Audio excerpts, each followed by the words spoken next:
Hi, it's Monday, December the 16th, and my name's Reverend Norm Seli, and I'm tired of reading the book of Deuteronomy. We've been reading it for ages. We're well more than halfway through it, but it just keeps going around and around on itself, and I gotta tell you, I'm just getting tired of it. Not that I can't find something in it. You can always find something in it, but I keep finding the same thing. But more than that, it's a week before Christmas. So I need a break from Deuteronomy. Maybe you do too, but I'm going to take a break from Deuteronomy. And today through Friday, we're going to read Luke's Gospel, Matthew's Gospel. We're going to read the Christmas narratives, the birth of Jesus stories, and wonder about them because it's that time of year. And then next week I'm taking the week off, the week with Christmas and Boxing Day. I'm taking that week off, and then when we come back, we'll come back to Deuteronomy, maybe we'll come back to something else. I will wait to be inspired. But anyway, I hope you don't mind, but this week I want to read the Christmas story.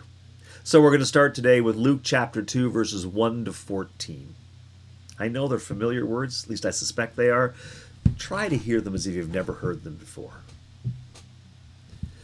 In those days, a decree went out from Emperor Augustus that all the world should be registered. This was the first registration and was taken while Quirinius was governor of Syria. And all went down to their towns to be registered. Joseph also went down from the town of Nazareth in Galilee to Judea, to the city of David called Bethlehem, because he was descended from the house and the family of David. He went to be registered with Mary, to whom he was engaged and who was expecting a child. While they were there, a time came for her to deliver her child. And she gave birth to her firstborn son and wrapped him in bands of cloth and laid him in a manger, because there was no place for them in the inn. In that region there were shepherds living in the fields, keeping watch over their flock by night. Then an angel of the Lord stood before them, and the glory of the Lord shone round them, and they were terrified. But the angel said to them, "Do not be afraid, for see, I am bringing you good news of great joy for all the people. To you is born this day in the city of David a Savior, who is the Messiah, the Lord. This will be a sign for you. You will find a child wrapped in bands of cloth and lying in a manger." And suddenly there was with the angel a multitude of the heavenly host praising God and saying, "Glory to God in the highest heaven, and on earth peace among those whom he favors." There's the familiar story. I can't not think of Linus in A Charlie Brown Christmas when I hear these words. So they're so familiar, they make me feel warm, like hot chocolate and shortbread. But let's take the hot chocolate and shortbread out of it and just listen to the words. Luke, I'm going to call the author Luke, why wouldn't we?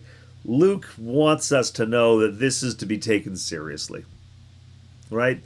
This is a decree from the time of Emperor Augustus. Quirinius was the governor of Syria. All right, so just place this in real time. This is when it happened. This is serious stuff. This is a first registration, actually, while Quirinius was governor in Syria. So this is a very big deal. And it's such a big deal that Joseph goes from the town of Nazareth in Galilee to Judea to the city of David called Bethlehem, right? Because he's a descendant of the house and the family of David. So that's why he's got to go there. That's what it is. Got it.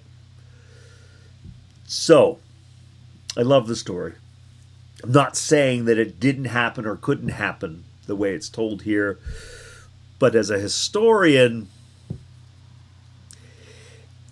there's no record of this registration. There just isn't. And, the Romans love to keep good records. They're kind of big on that. So whereas Luke says this was the first registration taken while Quirinius was governor of Syria, Luke knows that. The Romans don't seem to know that. Roman history doesn't preserve it. Nobody seems to have an actual record of this registration taking place. And the other thing is that historically, registrations would not require you to go back to your hometown. I mean, it just doesn't make any sense.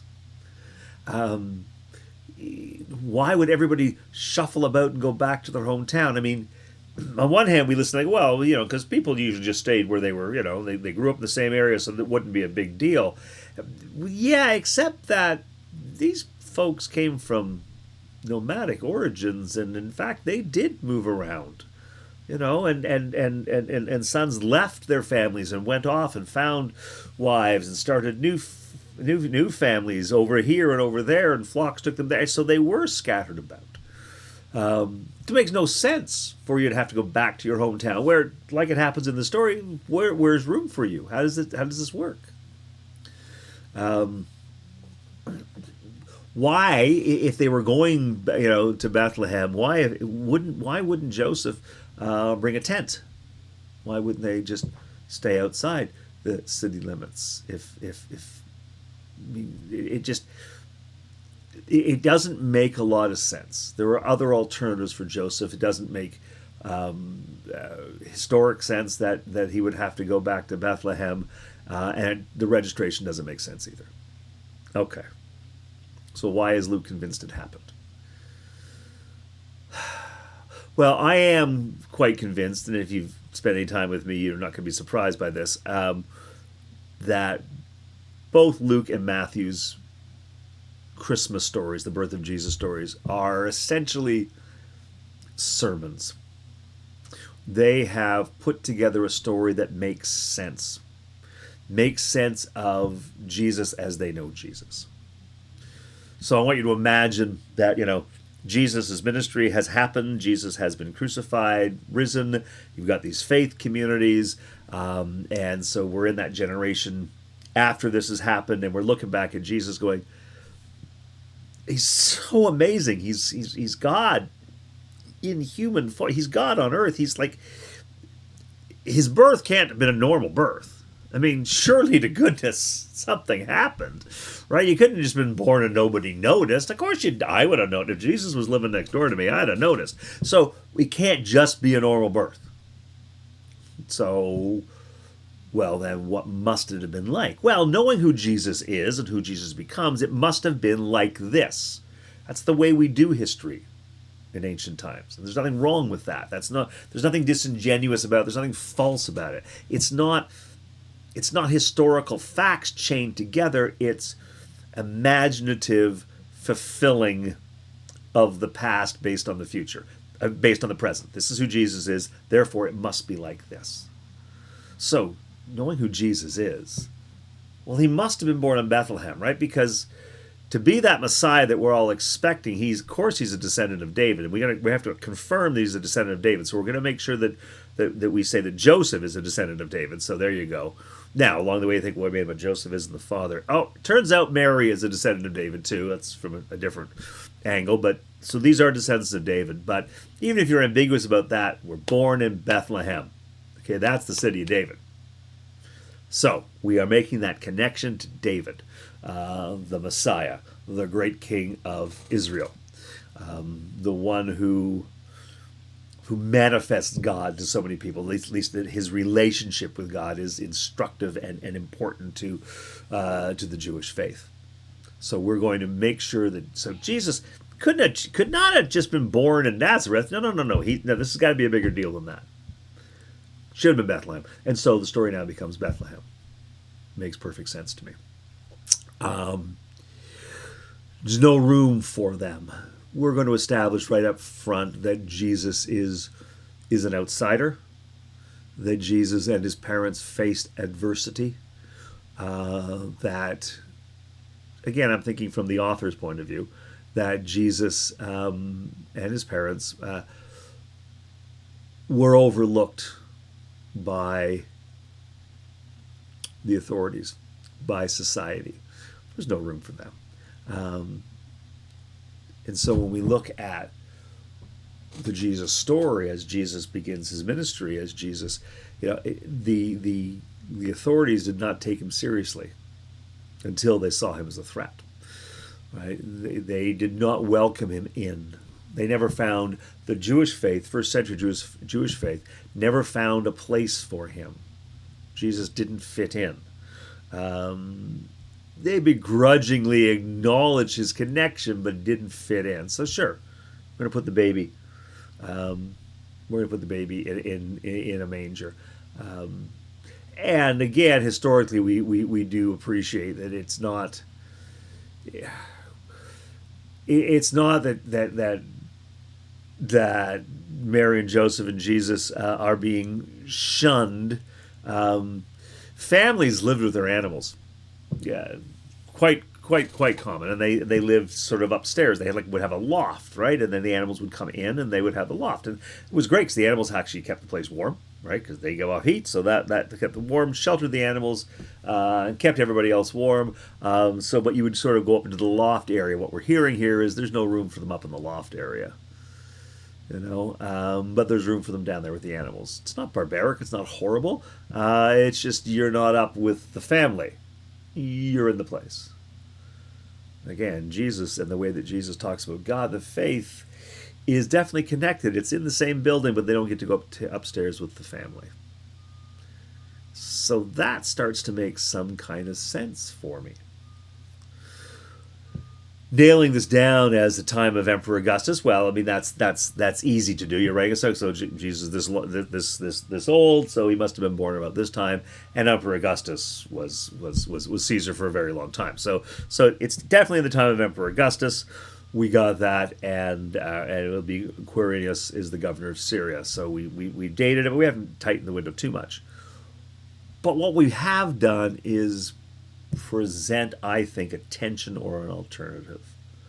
And lots of wonderful storytellers, preachers, theologians have made a lot of that.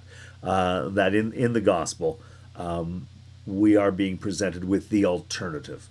There is Emperor Augustus, who is a divine son. Okay, so he is born by immaculate conception and is considered to be divine, as it were, a god or a son of God. Right, so that's Emperor Augustus. Now here we have Jesus, also divine, a son of God, born of a virgin birth. So they're very similar. However, Augustus holds power by the force of military might. Under Augustus's rule, which was like 40 years. The army stood down, I believe it's 1 day in 40 years. Like the army was always on the move. There was, Augustus brought peace by force. We are at peace, or we're going to attack you. So just that sense of overwhelming force, nobody wanted to fight them. So we kept peace by threat. I guess it was a week ago, I was talking with kids, young kids, about peace. And we agreed that peace was, when you don't fight. So that was great, and that's what I expect from 10-year-olds to say, yeah, peace is when we're not hitting each other. And I said to one young fellow, as I sat down beside him, I said, okay, so if I'm a bully and I punch you every time I see you, I punch you in the arm really, really hard. And today I'm sitting beside you, and I haven't punched you in the arm yet, but I'm sitting beside you. Are you afraid that I'm going to hit you at any moment? And he said, yeah. I said, so are we at peace? I'm not hitting you, but is there peace? No. No, he said. I said, well, there you go. I said, so, peace is more than just not hitting. Peace is when I feel comfortable with you and I'm not afraid that you're going to hurt me. That's real peace. And part of the reason I know that is growing up, and it's comparing these kind of stories. So Emperor Augustus offers a peace. It's the peace that comes with, if you hit me or hit somebody I care about, I'm going to hit you even harder, and you're going to be sorry you did it. All right, so that's not real peace when I'm always afraid you're going to hit me. Real peace is when we sit together and nobody's afraid. I'm not afraid you're going to hurt me. You're not afraid that you're going to hurt. I'm going to hurt you, and I'm not afraid you're going to hurt me, and you're not afraid that I'm going to hurt you. That's what peace is. So Augustus offers a kind of peace. Jesus offers another. The reason you call a registration, again, I don't think one actually was called, but it's a great piece to put in the story, because the reason you call a registration is to register men to be soldiers or to redo the taxes. So we're told right up front, here's the way of the world. You have the leader of the world, as far as you're concerned. We have Emperor Augustus, Caesar Augustus, and he takes your money, and he threatens you with violence if you don't stay in line. And we call that peace, and that's the way we live. And now, on the other hand, we have Jesus, who is also Son of God, who is also offering, a way to live. But his way is not about taxing you. His way is not about enlisting you in violence. His way is not in threatening you. Jesus comes as a baby. Jesus comes vulnerable, needing our attention, our love. Jesus goes against my Protestant theological upbringing, but Jesus needs us. That's the invitation. I need you. Without people to support Mary and Joseph and this baby does not survive. Certainly does not thrive. Right? So we do need it. We do need that kind of support, that kind of vulnerability. But that's not Augustus. Augustus is no force and strength. I'm in charge. I don't need you, but if you're lucky, I'll let you live. I'll let you thrive if you're good. Whereas Jesus is saying, I need you and I love you, and there is an alternative way. And I think about that because I realize how often Christianity has taken on the personality of Augustus. This idea that you better pay me tax, you better pay me homage, and if you don't, I am going to hurt you. So you better come to church every Sunday. If you don't, you're going to go to hell. You better follow each and every one of these commandments to the letter. If you don't, you will be shunned and you will go to hell. You will have bad fortune. You will be cursed. God's grace will be removed from you. All of these things that happen. If you don't fit in, then you will be punished. And we talk about the faith that way so often, but here Luke is telling us right up front, I think, that's not the way faith is supposed to work. We've turned Jesus into Emperor Augustus, but that was never the point. Never, ever the point. Then it says the shepherds were in the fields watching over their flocks. The shepherds are doing their job, right? Doing their job. Angel of the Lord stands before them. Glory of the Lord shines around them. Holy crap. They're terrified. Well, of course they're terrified. Wouldn't you be? Seeing an angel. Glory of the Lord shines on. So bright, so much, so terrifying. Absolutely. And also because very often this idea, if God shows up, it's because we're in trouble. Right? If God shows up, we're in trouble. We don't talk nearly enough about how God shows up when we need God. We're already struggling. We're already in trouble, and God shows up. We're not in trouble because God showed up. God has showed up because of our need, not because of our transgression. Of course they're terrified. Why is God here? We must be in a lot of trouble.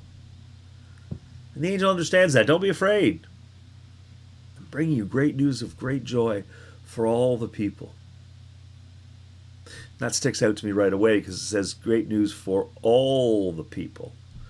Now at the end, the angel says, glory to God in the highest heaven, and on earth peace among those whom he favors, which makes it sound, in the conclusion, as if God is there for God's people, for Israel, for the Jews.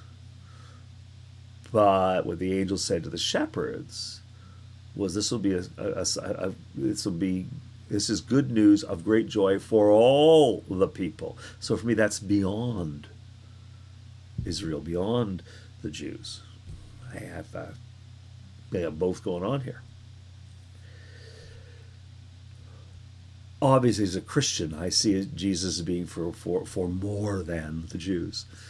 But this reminds me of the Jewish roots of the faith. This reminds me that what is shared in Hebrew Scripture, that faith is a valid faith. It isn't suddenly tossed aside for Christianity.